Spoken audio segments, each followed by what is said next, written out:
தந்தை, மகன், தூய ஆவியின் பெயராலே ஆமென். இயேசு கிறிஸ்துவில் என் அன்பு சகோதர சகோதரிகளே, உலகில் வாழ்கின்ற மக்களே, ஆண்டவராகிய இயேசு கிறிஸ்துவனுடைய நாமத்தில் இயேசுவை காண்போம் இறையாட்சி, looking and Jesus the Lord Reigns program வழி உங்கள் அனைவரையும் அடிமை சந்திப்பதிலே மகிழ்ச்சி அடைகிறேன். இம்மட்டுமாக நம்மை எல்லாம் வழிநடத்தி கொண்டிருக்கிற கடவுளுக்கு நன்றி கூறுகிறேன். இருக்கின்றவராக இருக்கிற கடவுளால் நாம் வாழ்கிறோம், இயங்குகிறோம், செயல்படுகிறோம். எல்லாவற்றையும் படைத்த கடவுள் அந்த படைப்பிலே நம்மை எல்லாம் வழிநடத்தி கொண்டிருக்கிறார். படைப்பை நல்ல முறையில் பயன்படுத்தி வாழ்வை பயனுள்ளதாக மாற்றி படைத்தவரிடத்திலே நாம் கடந்து சென்று நிரந்தரம் வாழ்வதற்கான அருளை நாம் வேண்டி இந்நாளிலே தூய கன்னிமரியாள் வணக்கத்திற்கும் வாழ்த்துக்கும் வாழ்த்துதலுக்கும் உரியவர்கள் என்பதை மையப்படுத்தி நாம் இந்த இறை செய்தியிலே கடந்து செல்வோம். அன்புக்குரியவர்களே, பழைய ஏற்பாட்டில் ஒரு பெண் வழியாக, குறிப்பாக ஏவாள் வழியாக, ஏவாளுடைய கீழ்ப்படியாமையினால் உலகத்திற்கு சாவு கொண்டு வந்தது. அதே வேளையிலே தூய கன்னிமரியாள் வழியாக, தூய கன்னிமரியாளுடைய பிறப்பு வழியாக உலகிற்கு மெசியாவை வெளிப்படுத்தி இந்த தூய கன்னிமரியாள் வழியாக அவர்களுடைய கீழ்ப்படிதலினால், குறிப்பாக இதோ உமது அடிமை, உமது சொற்படி எனக்கு ஆகட்டும் என்ற அந்த அர்ப்பணிப்பு வழியாக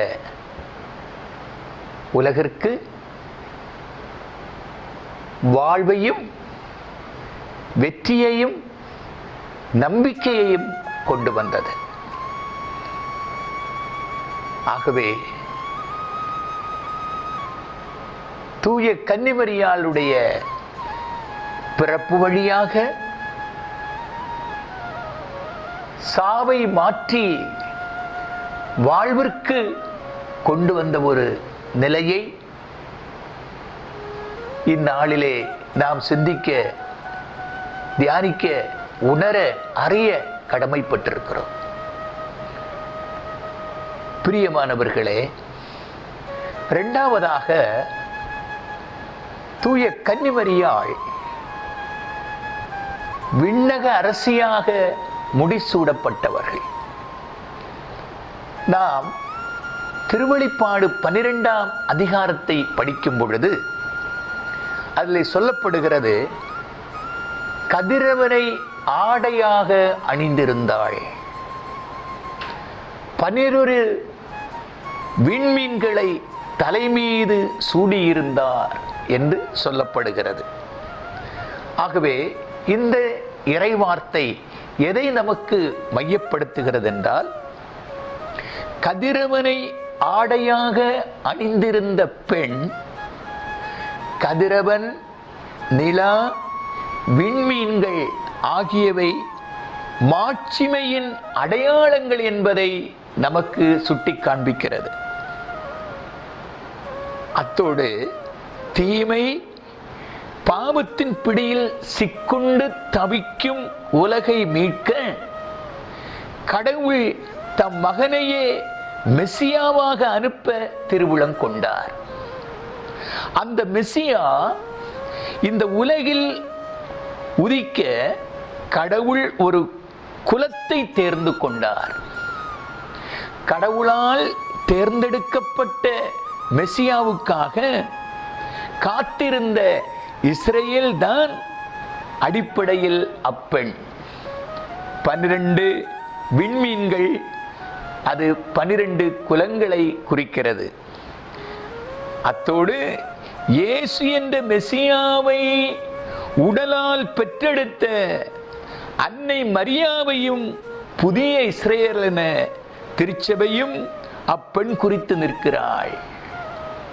அன்புக்குரியவர்களே, ஆகவே இந்த ஒரு சிந்தனையும் அறிவையும் தெளிவையும் நாம் அறிய கடமைப்பட்டிருக்கின்றோம். மூன்றாவதாக, நாம் தூய கன்னிமரியாள் வணக்கத்திற்கும் வாழ்த்துக்கும் உரியவர்கள் என்பதை உணர்கின்ற ஒரு தருணத்தில், தாய் மரியாள் ஆண்டவரின் தாய். இது அநேகருக்கு ஒரு குழப்பமாக இருக்கிறது. ஆண்டவரின் தாய் என்று ஏற்றுக்கொள்வதற்கு மனது இன்னும் ஒரு குழப்பத்தின் மத்தியிலே தெளிவில்லாத நிலையில் இருக்கிற உலகிலே அநேக மக்கள் உண்டு. இதை பற்றி நாம் பைபிளிலே நாம் தியானிக்கும் பொழுது, லூக்கா எழுதிய நற்செய்தி 1ஆம் அதிகாரத்தில் புனித கன்னிமரியாள் 90 மைல் நடந்து சென்று எலிசபெத்தை சந்திக்கிற வேளையில், எலிசபெத் கன்னிமரியாளை பார்த்து இப்படி சொல்லுகிறார்கள். 1:43, லூக்கா 1:43, என் ஆண்டவரின் தாய் என்னிடம் வர நான் யார்? அங்கே இந்த வார்த்தையை அவர்களுடைய உள்ளத்தின் ஆழத்திலே ஆவியினால் ஏவப்பட்டு சொல்கிறார்கள். ஆண்டவரின் தாய், கடவுளின் தாய், ஆண்டவரின் தாய் என்னிடம் வர நான் யார் என்று எலிசபெத் அதை வெளிப்படுத்துகிறார்கள்.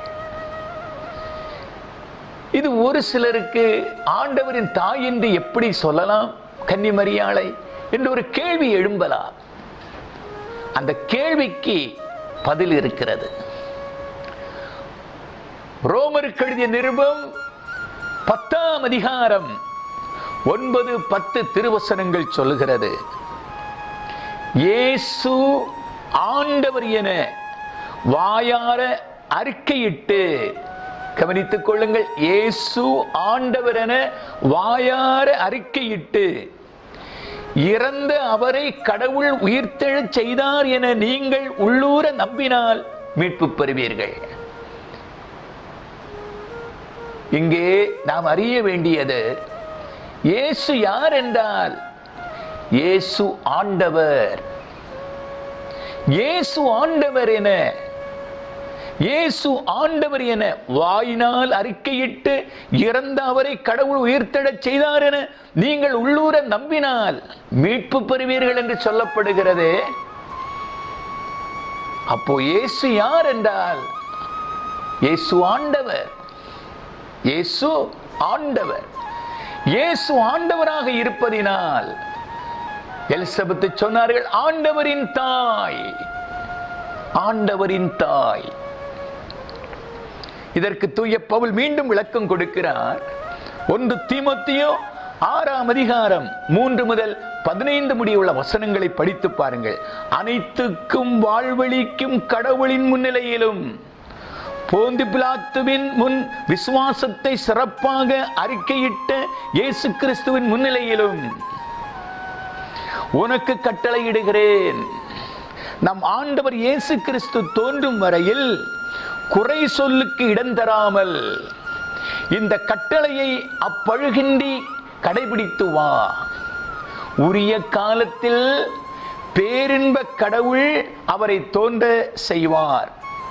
கடவுள் ஒருவரே வேண்டர். அரசருக்கெல்லாம் அரசர், ஆண்டவருக்கெல்லாம் ஆண்டவர், ஆண்டவருக்கெல்லாம் ஆண்டவர்.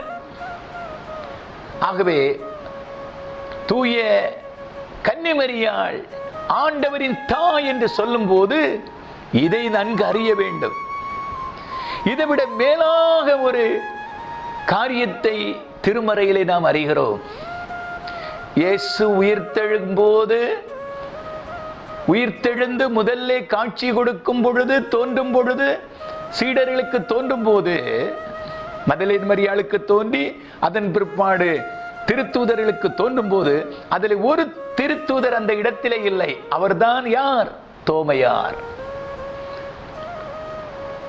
தோமையார் வெளியே சென்று மற்ற திருத்தூதர்களிடத்திலே வரும் பொழுது அவர்கள் சொல்லுவார்கள், நாங்கள் இயேசுவை கண்டோம்.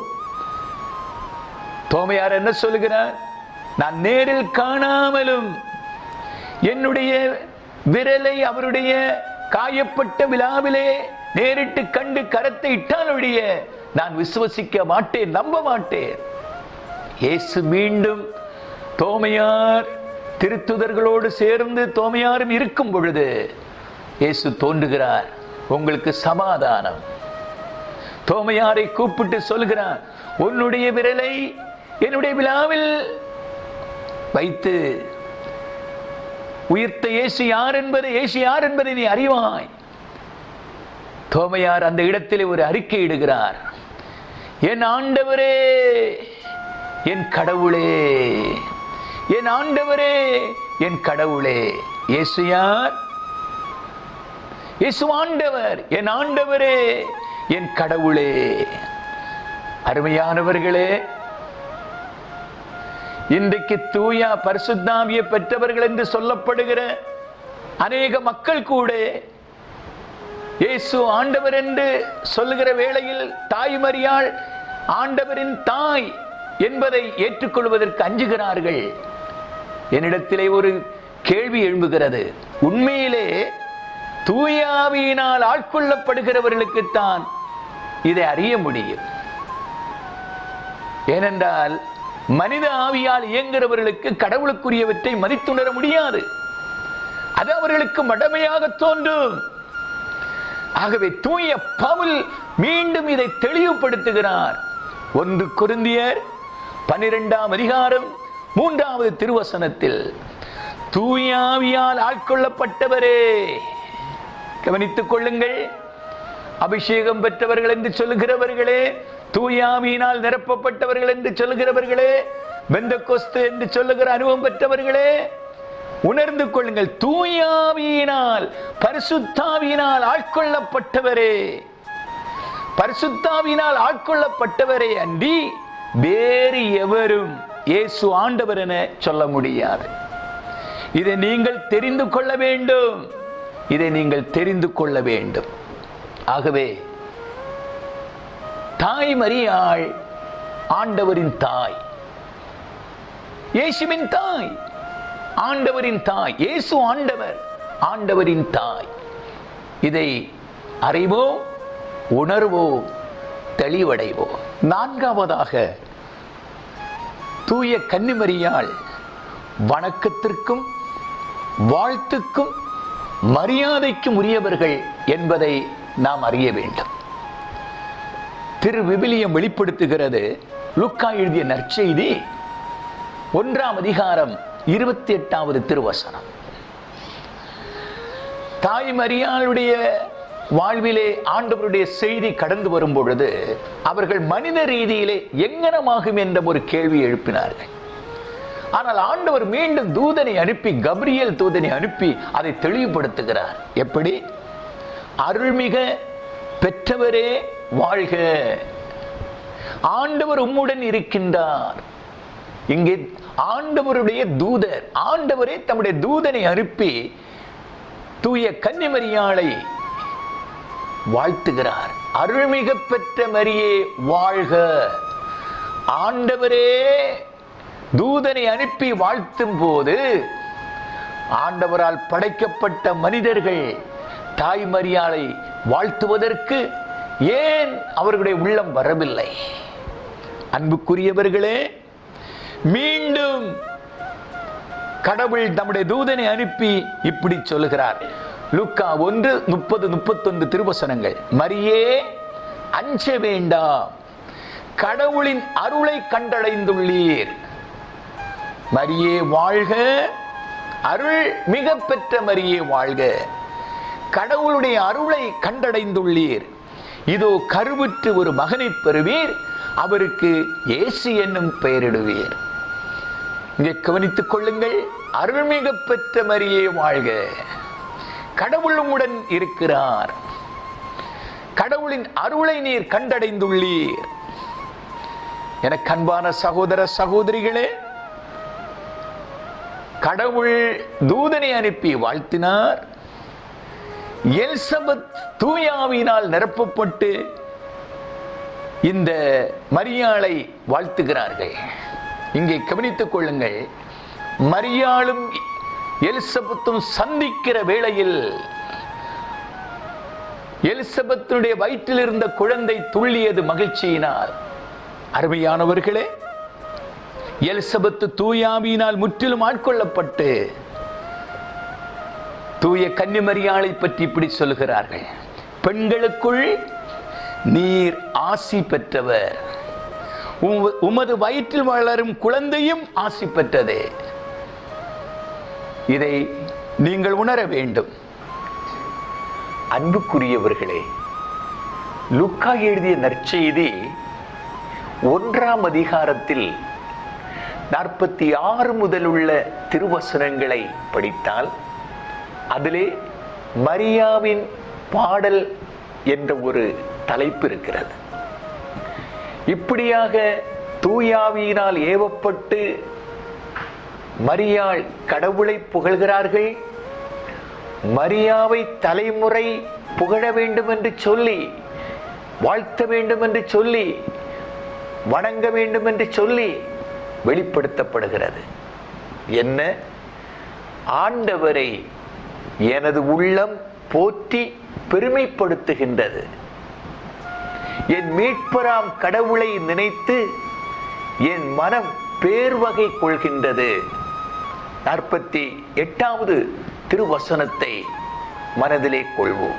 ஏனெனில் அவர் தம் அடிமையின் தாழ்நிலையை கண்ணோக்கினார்.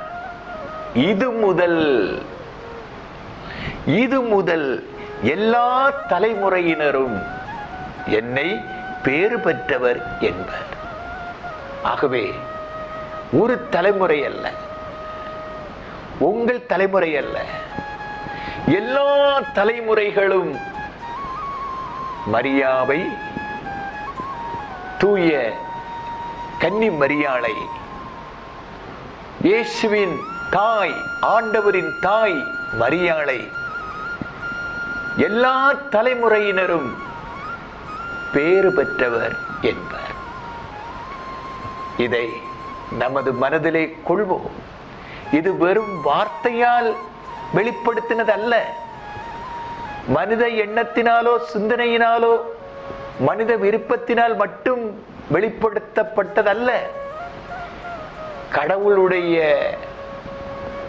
விருப்பப்படி தூயாவியினுடைய வல்லமையிலிருந்து வெளிப்படுத்தப்பட்ட உயிருள்ள, நம்பத்தக்க, விசுவசிக்க வேண்டிய, ஏற்றுக்கொள்ள வேண்டிய ஒரு பகுதி இது. ஆகவே இதையும் நாம் மனதிலே கொள்வோம். ஏற்றுக்கொள்ளாதவர்கள், மரியாவுக்கு மரியாதை கொடுக்காதவர்கள், மரியாள் வணக்கத்திற்கு உரியவர்கள் இல்லை என்று சொல்லுகிறவர்கள் இந்த திரு வார்த்தையை மனதிலே கொண்டு நாம் மாற்றம் பெறுவோம். தூய கன்னிமரியாளை பற்றி வீரமாமுனிவர் வாழ்த்தி அநேக காரியங்களை வெளிப்படுத்தி இருக்கிறார்கள். ஆகவே இந்நேரத்தில் தூய கன்னிமரியாள் வணக்கத்திற்கும் மரியாதைக்கும் வாழ்த்துக்கும் உரியவர்கள் என்பதை நாம் அறிவோம், தெளிவடைவோம். 5ஆவதாக தூய கன்னிமரியாள் அனைவராலும் ஏற்றுக்கொண்டு, அனைவரும் புகழப்பட, அனைவரும் வாழ்த்தி வணங்க வேண்டிய தூய கன்னிமரியாள் என்பதை நாம் அறிய வேண்டும். ஜோசப் கன்னிமரியாளை மறைவாக விலக்கிவிட எண்ணி இருந்தார். ஆனால் அவர் சிந்திக்கும் பொழுது ஆண்டவர் பேசினார். மரியாளை ஏற்றுக்கொள்ள அஞ்ச வேண்டாம், அவள் கருவுற்றிருப்பது தூய ஆவியினால். உடனே ஜோசப் ஏற்றுக்கொண்டார். புனித கன்னிமரியாளை ஏற்றுக்கொள்ளாதவர்கள் சிந்தியுங்கள். மனிதர்கள் சொல்வதை விட ஆண்டவர் சொல்வதை ஜோசப் கேட்டு ஏற்றுக்கொண்டது போல ஏற்றுக்கொள்வது நல்லது. ஆகவே எல்லாராலும் ஏற்றுக்கொள்ளப்பட வேண்டிய ஒரு மாபெரும் பொக்கிஷம் புனித கன்னிமரியாள். யோவான் எழுதிய நற்செய்தி 19ஆம் அதிகாரத்தில் 26 முதல் 27 முடிவுள்ள வசனங்களை படித்து பாருங்கள். இயேசுவின் பாடுகளின் உச்சக்கட்டத்தில் அவர் உயிர்த்து பிதாவினிடத்திலே செல்வதற்கு முன் தன்னுடைய தாயை பார்த்து இப்படி சொல்கிறார், அம்மா இதோ உம் மகன். தம்முடைய சீடர் யோவானை பார்த்து இப்படி சொல்லுகிறார், இதோ உம் தாய். அந்நேரத்திலே அவர்கள் தாயை ஏற்றுக்கொண்டார்கள், கன்னிமரியாளை ஏற்றுக்கொண்டார்கள். அன்புக்குரியவர்களே, இயேசு பெத்லெகேமில் பிறக்கும் பொழுது ஞானிகள் அவருடைய பிறப்பை அறிந்து வணங்குவதற்கு, ஆராதிப்பதற்கு ஞானிகள் கடந்து செல்கிறார்கள். பெத்லெகேமில் ஞானிகள் போகும்போது, இயேசு பிறந்திருந்த இடத்திலே போகும் பொழுது, மத்தேயு எழுதிய நற்செய்தி 2ஆம் அதிகாரம் 11வது திருவசனத்தை படித்து பார்ப்போம். இப்படி சொல்லப்படுகிறது, பெத்லெகேமுக்கு போய் குழந்தையை அதன் தாய் மரியா வைத்திருப்பதை கண்டார்கள். குழந்தை இயேசுவை அதன் தாய் வைத்திருப்பதை கண்டார்கள். நெடுஞ்சான் கிடையாய் விழுந்து குழந்தையை வணங்கினார்கள். அன்புக்குரியவர்களே, குழந்தையை வைத்திருந்தது தாய் மரியாள். ஆகவே இயேசுவை நெடுஞ்சான் கிடையாய் விழுந்து வணங்கும் பொழுது அந்த வணக்கத்திலே தாய் மரியாளும் இருந்திருக்கிறார்கள். இதை நாம் சிந்திக்க கடமைப்பட்டிருக்கின்றோம். 6வதாக புனித கன்னிமரியாள் வழியாக கடவுள் அநேக காட்சிகளை, அநேக உண்மைகளை ஏழைகள் வழியாக, சிறுவர்கள் வழியாக, சமுதாயத்திலே, உலகத்திலே மதிப்பில்லாதவர்கள் இடத்திலே தாய்மரியாளை வெளிப்படுத்தி இருக்கிறார். காட்டிலே விறகு பொறுக்கிக் கொண்டிருந்த சிறுவர்களுக்கு கடவுள் கன்னிமரியாளை வெளிப்படுத்தினார். லூர்து நகரிலே, மெக்சிகோவிலே, போர்ச்சுகல் நாட்டிலே, தமிழ்நாட்டிலே வேளாங்கண்ணியிலே, இப்படி பல இடங்களிலே கடவுள் கன்னிமரியாள் வழியாக அநேக நற்செய்திகளை வெளிப்படுத்தி இருக்கிறார். மனம் திரும்புங்கள், மனம் திரும்புங்கள் என்று. அன்புக்குரியவர்களே, எனக்கு ஒரு அனுபவம் உண்டு. ஒரு முறை நற்செய்தி பணிக்காக அமெரிக்கா தேசத்திலே கடந்து போகும்போது, விடியற்காலையில் ஒரு ஆலயத்திலே திருப்பலியிலே பங்கெடுப்பதற்கு கடந்து போகிற வேளையில், அந்த ஆலயத்தினுடைய நுழைவாயிலே ஒரு மாதா சொரூபம் ஒன்று இருந்தது. அது மிகவும் அழகாக இருந்தது. அதை நான் பார்த்து கொண்டிருக்கும் பொழுது, அந்த மாதா ஸ்டாச்சுனுடைய அடியில் ஒரு ஜெபமாலையும் இருந்தது. அந்த ஜெபமாலையை நான் கையில் எடுத்தேன். அது அருந்த ஜெபமாலை. எனக்குள்ளே யோசித்து பார்த்தேன், இந்த தேசத்திலே கூட அருந்த ஜெபமாலையை கொண்டு வைத்திருக்கிறார்களே என்று. ஆனால் சற்று நேரம் அப்படியே நான் யோசித்துக் கொண்டிருக்கும் போது என் கையில் இருந்த அருந்த ஜெபமாலை ரோசரி இணைந்தது. எனக்குள்ளே ஒரே ஆச்சரியம். ஏன் இப்படிப்பட்ட ஒரு நிகழ்வு நடந்தது என்று நான் யோசிக்கும் பொழுது, ஏன் இப்படி ஒரு நிகழ்வு ஏற்பட்டது என்று எனக்குள்ளே யோசிக்கும் பொழுது, சிந்திக்கும் பொழுது, மாதாவை ஏற்றுக்கொள்ளாதவர்களுக்கு, மாதாவுக்கும் ஏற்றுக்கொள்ளாத மனிதர்களுக்கும் உள்ள ஒரு முறிந்த உறவை இந்த அருந்த ஜெபமாலை இணைந்தது போல, மாதாவுக்கும் மாதாவை ஏற்றுக்கொள்ளாதவர்களுக்கும் ஒரு இணைப்பு வேண்டும் என்ற ஒரு ஆழமான சிந்தனையை அந்த ஆலயத்திலே நடைபெற்ற திருப்பலி வழியாக கடவுள் உணர்த்தினார். இதை இப்பொழுது உங்களுக்கு நான் வெளிப்படுத்துகிறேன். ஏழாவதாக, தூய கன்னிமரியாள் வழியாக நமக்கு வெளிப்படுத்துகிற சில உண்மைகள். கடவுளுக்கு அர்ப்பணமாகி, முழுமையாக அர்ப்பணமாகி, இதோ உமது அடிமை உம்முடைய சொற்படி ஆகட்டும் என்று சொன்ன ஒரு அர்ப்பணிப்பின் மகத்துவம் தாய்மரியாளிடத்தில் இருந்தது.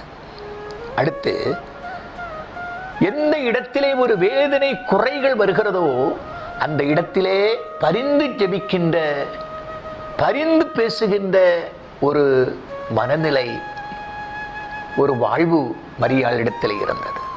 அது கானாவூர் திருமண வீட்டிலே ரசம் தீர்ந்த பொழுது அந்த தீர்ந்து போன ரசத்தை மீண்டும் சரி செய்வதற்கு, அந்த குறையை மாற்றுவதற்கு இயேசுவினிடத்திலே பரிந்து பேசியது. அந்த வீட்டில் உள்ளவர்கள் யாரிடத்திலே வந்து கேட்டார்கள்? முதல்ல மரியாளிடத்திலே தான் வந்து கேட்டார்கள். நான் இதை பற்றி சிந்திக்கும் பொழுது, இன்றைக்கு எத்தனையோ பேர்கள் என்னிடத்திலே ஜெபிக்க கேட்கிறார்கள்.